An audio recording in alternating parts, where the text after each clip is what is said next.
Stefano Narducci, thank you for being on the show here. Stefano's from Sault Ste. Marie, Ontario, Northern Ontario, a snow removal business, residential snow removal beast. They're doing almost 3,500 driveways. Now, Stefano was an academic weapon from the start. No, I'm joking. He's like myself, got out of school early, started working hard, using his hands. And most importantly about Stefano that I'm looking forward to talk about is understanding the importance of customer retention and reoccurring services. Now, Stefano, let's share your age real quick, and then we'll hop into it. Absolutely, brother. Thank you so much for that beautiful intro, by the way. I'd like to appreciate you on that part. That was awesome. 23 years old for everybody watching. Going on 24 here in about 6 months, but still a little bit far away. So you're so impressive how young you are, and you built this absolute monster of a business, and really understand a few key important factors of it. Real quick, for those who don't know you, your upbringing, how did we get into this? Finding this model that you're so passionate about that works, residential snow removal, but also your upbringing throughout the summer services. You've bounced around a little bit. Let's hear what the thoughts were going through that. I'll boil it down without getting into too many rabbit holes because I'm famous for that. Started with landscaping, had some tools kicking around here at my parents' house. Asked my father if I could borrow it, threw some ads up, started doing some basic maintenance, mulching beds, pulling weeds. And I started doing some grass cutting, and I started doing some small landscaping projects, and that was kind of year one. Going into winter, of course, as everybody knows, being in Ontario, we have a solid 6 months of winter around here. If you're in Northern Ontario where we are, you're pushing like 7-8 months. It's absolutely ridiculous. Our winters are very long. Going into winter on my first year in business after landscaping season, I was quite lost. I didn't really know what to do. I was almost debating going back to school, to be quite honest. And then I thought about it. I was like, you know what? If there's one thing that we have in Sault Ste. Marie that is a huge market, it's snow removal. So I went all in with that and grabbed my partner and I grabbed our parents' snowblowers. We had a nice little trailer too at the time, an old 2002 Ford. We also had an old 2004 GMC, and literally just went door to door handing out mailers. Acquired like 30 customers, all contract based, all residential. There was like one or two commercial lots, but they were like super, super, super tiny, like, 4-car parking. So I wouldn't even really consider them like commercial, but anyhow, that led us to, I think it was about $20,000 in revenue roughly for How our old were first you? year. What year was this?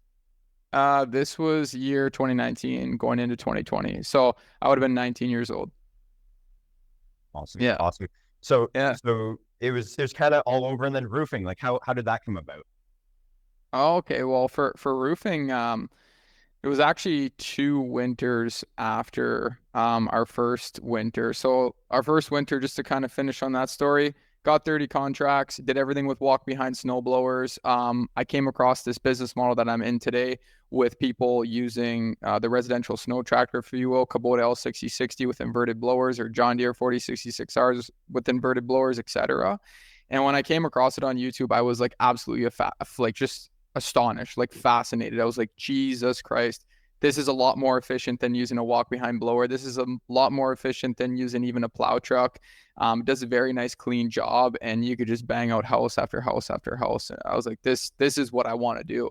So that same year, with a little bit of money from the revenue that came in and some money saved, I actually went and put a down payment on our first tractor, which was an MX 5400. And I actually got to use it for about a month to 2 months on my first year with those 30 contracts for about a good 5, 10, 12 snowfalls, if you will. And I went house to house with this machine with an inverted blower, way different setup than we have now, but like still had the same fundamentals, inverted blower, kind of some snow tractor modifications on it, but like definitely not souped up to what we have today. And I just like, it just kind of like all clicked in my head when after purchasing that machine. It really, really did. I was like, wow, this is definitely the future of residential snow removal. The efficiency from this machine, and if you were to compound it, I mean, you could grow this business through the roof. The market's huge, the demand's huge, the niche is strong. So I kind of went all into it. But to answer your roofing question, sorry, I had to finish that just so everybody knew. We went back into landscaping that year, had a great year of landscaping, finished that, went into our second year of snow, grew to 175 contracts from 30 with 3 tractors. And then it was right after that winter that we had 175 contracts with 3 tractors on the road. We had 2 employees that were roofers, very skilled roofers for that matter. And we decided to start a roofing company with them. And the reason why is because they were bagging us. They were so happy working with us over the winter.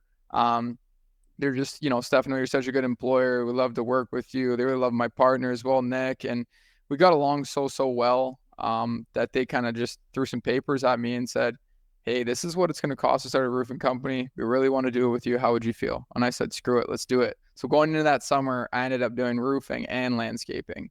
And it was manageable, especially having a partner that helped a lot too. It was definitely manageable. It was one of the most successful summers we ever had in business, just from like an accomplishment standpoint with everything we had going on.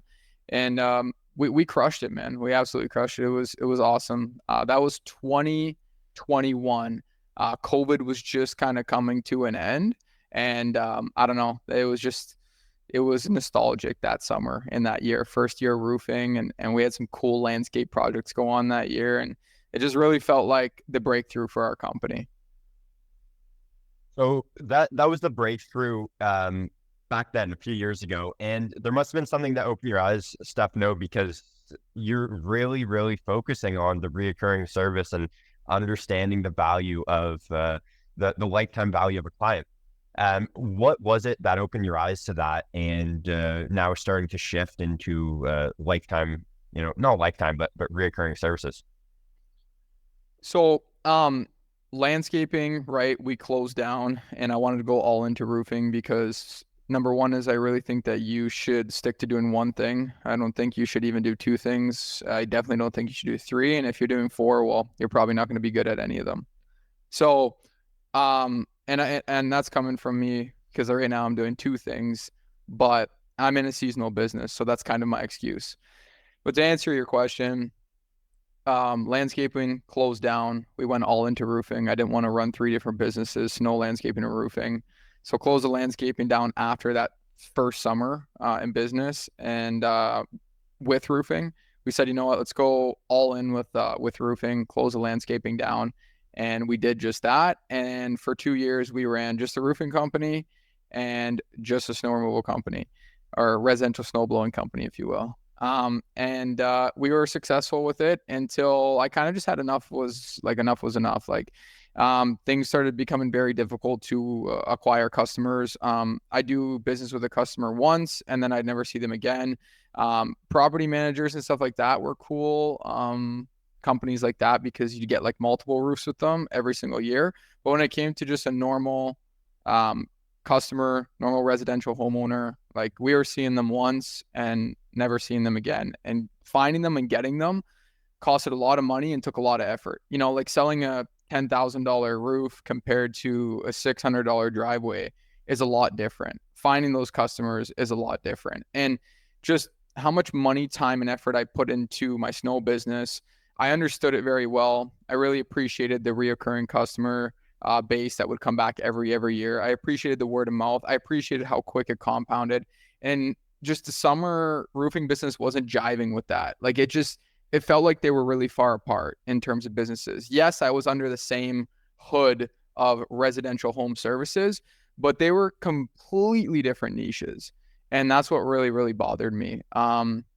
It really bothered me. And I'm also looking to scale this business. And I just didn't see the scale in having a roofing business in the summer and then a residential snow removal business in the winter. It just like didn't add up, So I decided to pull the pin on that. I did lose a lot of money, not a lot, but quite a bit. It was unfortunate because we had a lot of good guys, but I had to cut my ties with it. And I decided to come back to not landscaping. I got to be clear about that, but lawns. If I were going back into landscaping, of course, I'd be going back into it's not really a reoccurring service in my eyes. I mean, there's upsells you could do to make it reoccurring, like I said, with the maintenance and mulching, and maybe if you're spraying interlock or cleaning driveways, etc. Or sealing asphalt, all that sort of good stuff. So I just decided, I was like, let me just start off simple. We're gonna do grass cutting this year. We're gonna scale it like we did with the snow business. We have all the customers. I've already acquired them. I've already spent hundreds of thousands of dollars getting this huge customer list, and I think it'd be a very simple cross sale over to them to have them come in and get on with our service for grass cutting, and that's what we did. So really keeping the model the exact same is the That's the whole recurring goal. model is what I'm getting out of that. So let's speak on the Hormozy influence. I see that the direct correlation with you guys there. And like, how has that assisted you with your marketing and sales? And we can call this $100 million tips by Stefano. That's But awesome. I'd love to hear how that's like directly influenced you guys and how you relate that to your success with the snow model now, and how you plan to have that help you for the lawn model. Can I you mean, pause your answer? Someone's at the door. I okay. apologize. Yeah, no worries.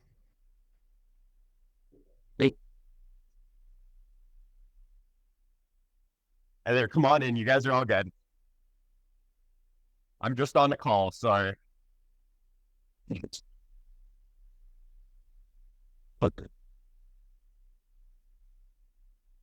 I apologize, brother. Yeah, But no yeah, worries, dude. No worries. So $100 million tips, eh? yeah, I mean, basically asking me like how he's influenced me, or like strategy I'm using from what he has to yeah. say. I just think So that, like, sorry, go ahead. yeah, like how that's influenced you, and really the importance of understanding like the customer acquisition cost on a longer term, opposed to, like you mentioned, roofing. It's just a one-time thing, but when you're paying marketing for a snow removal client, it's many years, right? Oh, If you exactly. don't mind touching on that. Yeah, absolutely. I think it's just like a lot of what he has to say resonates with me because of the business I'm in. He loves service-based brick and mortar business. That checks one box. He loves reoccurring services. That checks another box. He is in love with lifetime value of a customer. That checks another box. So there's so many things that he talks about that are within my business, under my wheelhouse, and I see how successful he is. A lot of the things he says are just right up my alley with what I'm doing with business. And I don't think I know we have something very strong on our hands, with it being a reoccurring service, it being in very high demand. It's definitely its own unique niche, right? Like snow removal's huge, but we're niche down all the way to just residential snow blowing. Like when we talk snow removal as a market, it's like a 24, $25 billion industry, but we've niched it down all the way to just taking care of residential. And he also speaks about that as well. If you can find a really big market, a starving crowd of people, a business that has high demand, and you could niche it down to one thing within that market, because you could say, hey, I do snow removal. But snow removal could mean you do hauling, you do shoveling, you do salting, you do commercial plowing, you do residential blowing, you do de-icing, melting, you do all these different services. But he really speaks about if you could find a really good market that's growing as well, okay, a market that's growing, and you could niche it down to something very not small, I should say, but very particular, which would be residential, like how we did snow blowing.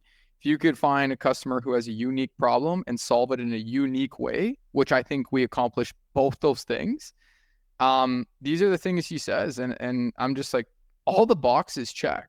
So I'm like, I'm on the road to success for sure, and I'm on the road to scaling a big business, no doubt in my mind, and I proved that to myself, and I keep proving it to myself. That's what made me fall in love so much with not only Alex and what he had to say, but also with the business that I'm currently in. So yeah, I mean, to sum everything up, a lot of what he says resonates with me, and it aligns with what I'm doing. So I know you guys are absolutely crazy with your marketing between lettering up like city buses, customized like letters to clients' houses or possible clients' houses. I'm sure like Meta and Google, you guys are all over. How do you measure the lifetime value of a client with only having the history of just these few years you've been in business? It's definitely very difficult, especially because our one corporation, which was Sioux Northern Landscaping Corporation, it also had roofing mixed in with it. So I was never really able to calculate like, okay, what was our EBITDA for our snow business because roofing revenue and expenses were mixed in that, right? So I actually after cleaning up an entire mess, we finally just got our business right now, and we have our own corporation for snow and our own corporation for lawns. But quantifying like acquisition costs for customers and stuff, I've never been able to do that because I made the mistake of having multiple different businesses under one corporation, and that doesn't work. One bank account, one credit card. You can't do that. It's just your accounting and bookkeeping becomes an entire mess, and then you can't run any numbers. It's hard to budget. You don't know what anything costs. So I just cleaned this whole mess up, and I'm starting clean slate. This is actually going to be my first year in business being able to see, okay, how much should we spend in this department for snow? How much should we spend in this department for lawns, et cetera, because I've completely separated everything.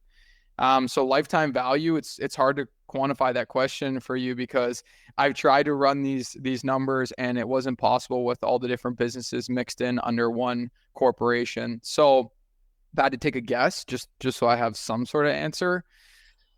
I mean, our return rate is 95%, which is insane. We had 1 year 98, and it's been last year was 90 something. So we're like roughly like we lose like 5% of customers every year. Last year was almost 10%, going from 2,000 to 3,300. But you got to remember that a lot of those people didn't leave because they were upset. Sadly, a lot of people die because we service such a large market of elderly people, especially Sault Ste. Marie. It's a very not old age population, but our old age population is growing. That's to say. So we had a lot of people die out of that 10%. A lot of people sell houses. So if I actually wanted to take a wild guess in terms of like percentage, I'd say we probably piss off between 2.5% to 5% of customers that will leave, and then they'll probably end up coming back anyways. So lifetime value, if we go, I don't know, 675 is our price for the season, average price. We might be upping it, of course. Times that by 10. I mean, Alex always goes in 10-year increments, and it's supposed to be the gross profit, which I don't have those numbers, right? So I don't know. You could do 675 times 10. That's $6,750, right? But I think it'll be a little bit less than that if you were to look at the lifetime value of a customer. There's a whole like calculation chart that you could do to quantify that, but you need like your actual like numbers in front of you, of expenses, overhead, etc. And to your point, if you have a P&L that's completely mixed together with three completely different businesses, it's Yeah, that's hard to say. Like I made that same mistake, and within our business, we've got our maintenance, we've got our hardscaping, and then we do snow as well. And being able to split those up is so important, whether it's different corporations or just on the profit and loss sheet, it's split up. So you can't improve anything you can't measure, right? And that's super cool seeing you open your eyes to that. That's it, man. You can't improve anything you can't measure. And it was a big mess to clean up. Like it wasn't easy, especially just like how quick we grew as well. It was a battle. It took a year, almost a year and a half to finally have like everything completely cleaned up, different bank accounts, different debit machines, different credit cards, different policies, different everything to really separate the businesses. So I could be like, this is my snow numbers and this is my lawns numbers. Like I don't want the mixed, I don't even want one bolt for snow going under lawns, right? Like I need my numbers to be straight, because scaling is going to be very difficult if I can't measure anything. That's awesome. That's awesome. And I think that's super, super good for guys to hear starting out, like just being so vulnerable and no one's perfect. There's always something to improve on in any business, right? Okay, let's tap into super quick, Stefano, of starting out. Like you mentioned, you went from with 50 clients, you did 170, and then you went to 500, and then you 4x that 500 or something crazy. Let's hear that breakdown in those few years. Yeah, absolutely. One of my most passionate things to talk about is the scale. So started off with 30 contracts, got myself in the seat of a Kubota tractor with the inverted blower, and then the vision just popped in my head, and I was like, I'm scaling this bitch all across Sault Ste. Marie. Went from Your mind 30, goes fast sitting in that tractor seat for it 12-hour shifts, eh? man, everything happened in that tractor. I'll tell you that. Everything, everything. My best thoughts ever were at my darkest times sitting in that machine blowing snow. For sure. For sure. But anyways, 30 to 175. So we went from one tractor to three tractors, 30 contracts to 175. Then we went from 175 driveways to 500 driveways, contracts, if you will. And that was three tractors to seven. Then this was our biggest jump in terms of percentage. We actually got a huge plaque from our software company for this, which was pretty awesome. And I don't know for sure, but I'm almost like 99% positive that like we broke a record, not just in like Ontario or Canada, but like in the world for the biggest residential business that has grown in terms of percentage. And that was 500 to 2000. That remarkable year. Remarkable. 4x the business, heart beating, back completely against the wall, asking yourself every question in the book because that was the most riskiest thing I've ever done for sure. Like 110%. And that was 7 tractors to 22. So like this was just such a jump, such a learning curve, and on a huge winter too last year.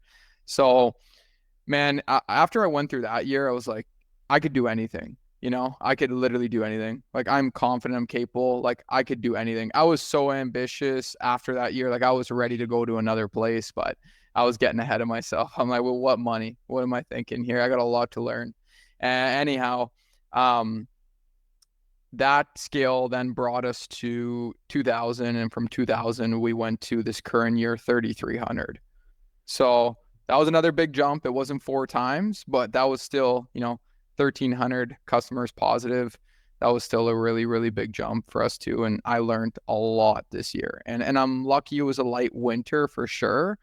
But I think we would have handled it if it was heavy as well. But yeah, that was the scale, brother. What 37 let's machines, by the way. highlight 22 to 37. I left that part out. So let's highlight when you guys were getting the last season. You're at around, you got up to 2000. Like highlight how, I guess, ballsy, for lack of better words, or like how much commitment's required. And you talk about throwing yourself against the wall is like, that's no joke. You're ordering these tractors way ahead to have them to somewhat guess the demand, and these are $100,000 machines. Any normal person, Stefano, would not have guessed 4xing a residential snow business. I'll Talk on make like it. how you were able to calculate that risk, because that's impressive. I just like, not only do I hold a lot of confidence in myself and my team, but I also I just seen it through. I seen the vision. I seen it. Like if I put forward the right amount of effort, like anyone, you could achieve whatever you desire. Whatever your vision is, you put the right amount of effort forward, you will achieve it, period. And going from 175 driveways to 500, I seen how big that jump was and how successful we were. I just decided, I was like, you know what? I'm just going to take this to the moon. I want to make sure we secure, lock down the city. I don't want no competition to be able to start up and see that this, business model is super unique and it's scalable, et cetera. So I said, let me just wipe everybody out and just absolutely blow this up. And what's required from that, from my standpoint, is you got to have really good leadership. You got to have a lot of confidence, because you got to be able to hold the team down. Okay, if you're shaky and nervous, you got to remember, like, man, I'm throwing dice on the board, and I need to roll 2 6s, because if not, I'm going bankrupt. And that's just the truth. You just said it yourself. I'm ordering $100,000 pieces of equipment months in advance without even knowing if I'm going to get the contracts or not. It's the scariest thing ever. So, like I said, you have to hold a lot of confidence. You got to know yourself and know what you're capable of doing. You got to put disgusting amounts of effort and work forward, strategize. You got to definitely fail, learn, and repeat, try again. And what that felt like was just having basically one way out and not pushing until you got there. And that's all I did, man. That's literally all I did. After working all spring and summer on like building a new website, building a new brand, learning tons and tons of marketing material on how to acquire customers in a reoccurring service based business, learning the machines in and out, doing everything I could to soak up this business. I felt confident enough to be like, you know what? I'm flicking every trigger I got and I'm going from 500 to 2000. And what kept me going is knowing that if I didn't achieve that after all the money I spent, that I was going to be completely ruined. I was going to be bankrupt and I was going to have absolutely nothing. And I did that. You got to take huge risk in entrepreneurship, especially if you want to go anywhere anytime soon. I mean, you could stay stagnant and grow your business very incrementally, very slowly, just like you've probably seen from a lot of successful entrepreneurs in your hometown. But like if you want to take things to like the next level, man, it's one way out, back against the wall. You need to roll 2 6s. There becomes a time though where it does get calculated. I truly believe in that. There's a time where it's like you're not going to take risk like that again. That's just, you needed to do that to get to the next level. There's always going to be risk in entrepreneurship. It's a never ending battle. It's you win some, you lose some. But for scaling like that, I would say I recommend it to everyone to do, but definitely be prepared and know yourself. Know yourself. Know what you're capable of doing. Because if you don't have sheer confidence, you don't have leadership, and you don't have the desire to fulfill what you put your name behind, your business behind, your money behind, you're going tits up, man. That's it. You're done. I'm sure you learn way more than about yourself, but also just in general, way more going through a season like that than anything else can teach you. Any of these bullshit online courses, or sure, mentors are great, but when you throw yourself in the deep end right away, that's the only way to learn, in my opinion. And this reminds me of a quote we have at our shop. It's may God have mercy upon our enemies, because we won't. And I love that. I love that. So Stefano, from a marketing perspective, what had to happen to obviously the demand is there, great, but you're a newer company coming in, competing for owning the market share. What really had to happen, and what worked for you guys? I think that, like I said a little bit earlier, you need to pick a market. So I chose snow. And then you kind of gotta niche it down to something a lot smaller than just snow. So I decided to do residential snow blowing.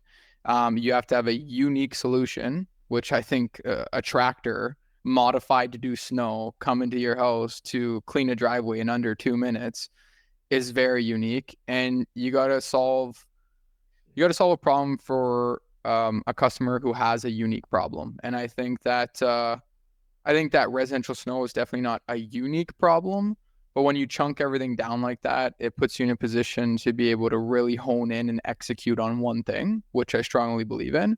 And then once you could quantify that all together and make it compound, you could really scale something that is, profitable, and it is high in demand. But you got to make sure the market's growing, or the niche you pick is growing. Sorry, you got to pick the right market.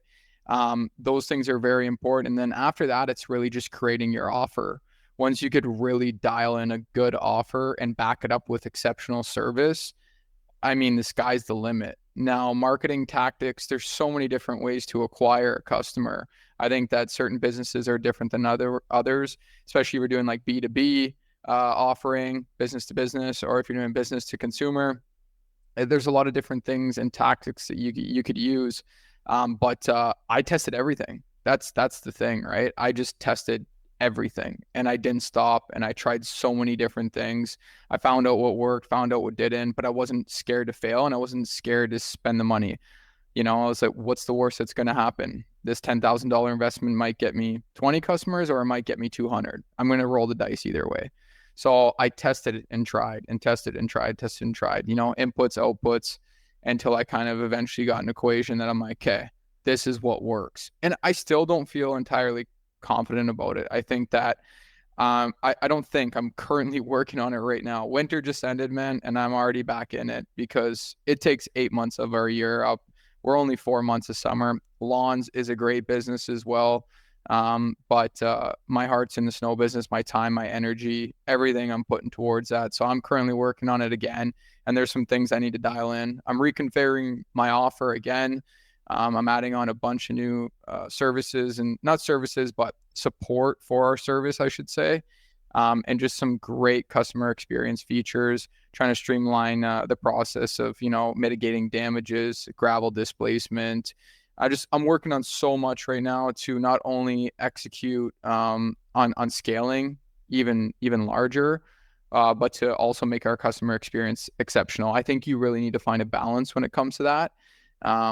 I think that there's a lot of people who can market and actually grow a company. But then it becomes a point where you might grow it up and then you'll start going on the decline because you didn't put any time or effort or money into your actual service. And that's the thing. That's the thing, man. I'm not trying to compete on price. Okay. I'm not trying to compete, period. I'm looking to provide value. I want to sell. I want customers to make a decision on my service based on value, not price. Every single time. I don't want them to ever make that decision. Oh, you know what? Northern Snow is $50 cheaper. Let's hit them up. No.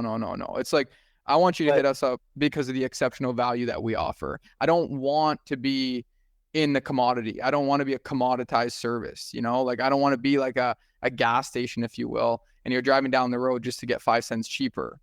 You know what I mean? Like, I just don't want to end up in that market. I want to provide value in different places, exceptional value that I basically boil myself down to being the only one in the marketplace doing that. And that's what I'm doing right now currently. People say we have competition, but nobody provides as much value as us. So in my eyes, you're not competition. You're in your own league and I'm in my own. Those just starting out stuff, no. It's easier to say this from your perspective of being very, very established. You have a proven record that your guys' value and service is way better than anyone else. And I'm sure clients, when they sign up, don't even look at the price. They know you guys are the best. But for those just starting out, there has to be a fine line of scaling and also being able to compete within the market, right? Like when you came into the market, you know, the price straight up is a concern. And when you're growing and scaling this fast, where did you draw that line of being a little bit more on the economical side with helping scale, if that makes sense? Like, are you basically asking like what helped me get there, or what I chose, like where I chose to put my eggs? Is that kind of what you're trying to get at? Like, I'm trying to get at pricing on how much wiggle room when you're just starting out do you give to take over the market, right? Because you know you can lower your pricing, take over the market, and then once you're up there and you're known, then slowly start to bring it back up to be more profitable. But when you're tapping into a new market, those first few years you're just starting out, if you're the most expensive, it's going to be very hard to compete, even if you have the best value. Yes, it will be 110%. But if you charge enough money, then I mean, you won't really need to compete. Like, you'll kind of be in your own league, like I said. So when you're first starting out, you're asking me if I go into the marketplace and I charge too much for the same service that everybody else is providing, I'm not going to get any business. Of course not. You're providing the same service everybody's providing and you're trying to charge more money. You're in a commoditized business. Everybody's going to try and find the cheaper price because all the value is the same. Now, you go into a business, okay, not a business, I want to say a market, and you find a niche, and it could be competitive, and you try and space yourself out from the rest by offering a unique solution and having tremendous amount of value backed up. you will basically create your own bubble. Like you will be like there won't be really competition because you provide something completely different. That's what I'm trying to get at. You know, how can you do that? It takes time. It takes effort. It takes a lot of just beating at the bag, lots of punches. So I noticed that 2 years ago with the business that we're in is that like if I just keep putting more value into this business, I'll always be playing in my own league. Like I'll just be separate from the rest. I will have my own thing. And I've just been really, really focused on building a value-driven company and not so much competing on price. I really haven't even put effort towards that. I've put more effort into, yes, starting at a certain price, coming in the marketplace and gradually bringing it up every year because like any business, you should increase your prices every single year slowly. The whole world goes up every year, so does your business. But man, I would say for anybody watching who's starting out, you want to make good money and you want to find a business that works, pick the right market, make sure it's growing, make sure there's demand, and go in with the right price point. But start off by putting more of your time and effort into the value of your service. Okay, that's all I could say. So you're mentioning that was your main focus starting out. You weren't worried about the price, you're worried about the value. Well, But next I'll question would be is how, like, that's the value's not known yet. Northern Snow they're so brand new. Sure, they're great, and you know that, but not all 3,000 people in Sault Ste. Marie. No, but the value's in the service. So it's like anything it compounds, right? So even if you're not known and you're going into a marketplace, if you provide more value than your quote unquote direct competitor, like a lot more value, you're essentially just your own person, your own league. You're not really competing on price. That's what I'm trying to say. Build so much value that the consumer is receiving, improve your service so much. I know it takes time, but just come out the gate just being different is what I'm trying to say. Even if you're in the market of, say, landscaping, huge market, very, very competitive. You got to just beat the hammer and figure out everything you can to be different from the rest. And that's how you could get away with charging more. Charging more For the audience, and scaling a business because you're different. You're just different. the audience listening, and they're saying, Stefano, yeah, that's easier to say. It's easier said than done. But I want the audience to understand the level you guys are at. Sending texts before they come to every visit for snow removal. They have logs on their website. Their customer interaction and customer service is so next level. And this is what Stefano is referring to, of really honing down on these systems, this customer experience, because anyone can just plow a driveway or blow a driveway. Mm-hmm. But it's everything else that Stefano is referring to that is so important. And then the second part of that, making that known to the demographic you're going after. I think that's awesome points. Let me hop in here and do some explanation. Because I'll explain how we accomplish that. Yeah, I'd love to. Yeah, because then I'll make more sense of what I'm saying. Because everybody's probably listening and they're like, dude, this guy's full of himself. Like you got lucky or whatever the case might be. Yeah, sure I did. Whatever. We all get lucky. Um, we entered a marketplace. We found a niche, residential snow. And the first thing we did off the bat was we chunked it down to servicing our customers in a unique way. Okay. Which was incredible. Now, there was competition when I came in. There was a big company doing 400 driveways, almost 500. That was the Weed Man. Same idea, but a little bit different.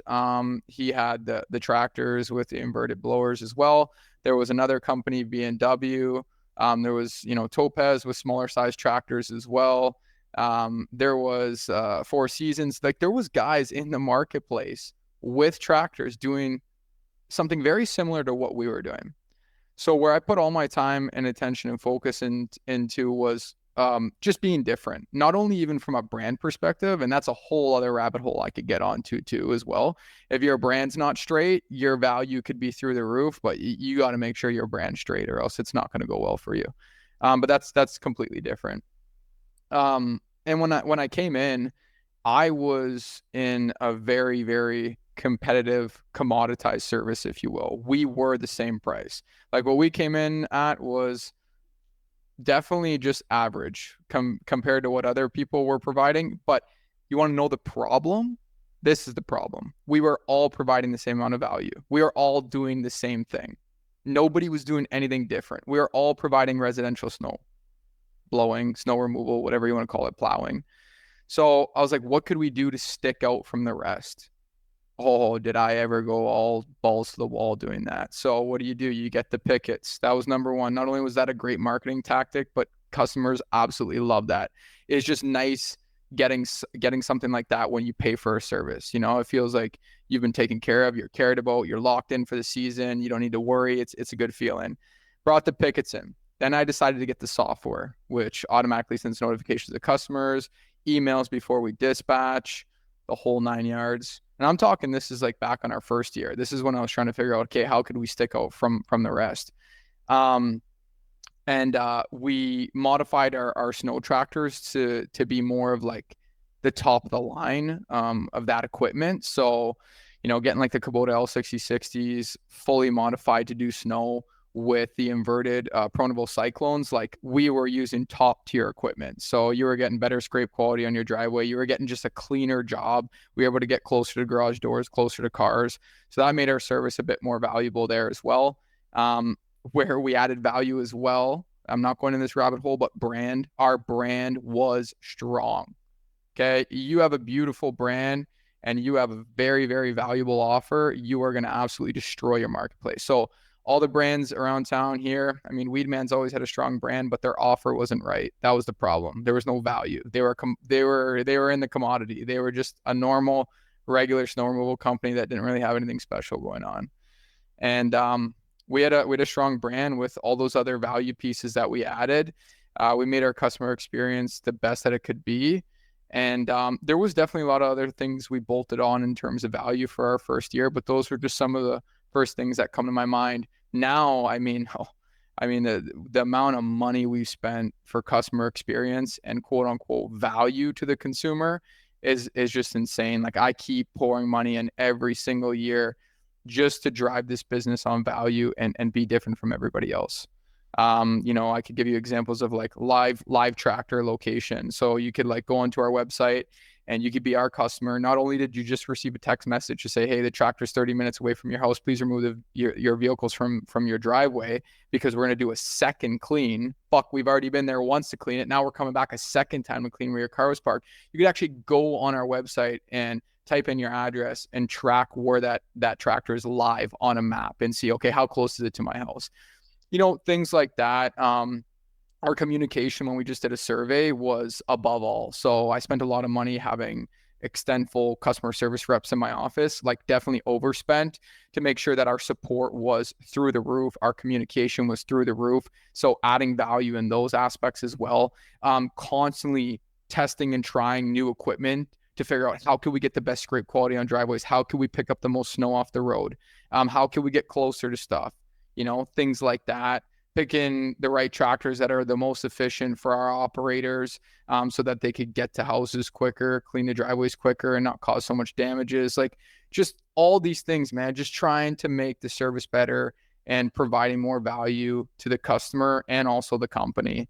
And that's something I've never let off. I'm working on that right now. Like, you think that there's nothing more you could do, and then you sit there and you chew on it, you chew on it, and you chew on it. And I'm like, holy shit.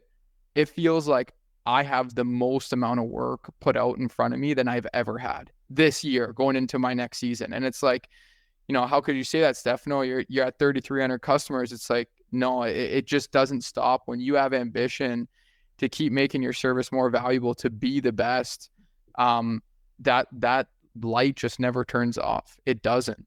So we're working on some big things to enhance our customer experience right now, like some really big things that could either go well for us or go wrong for us.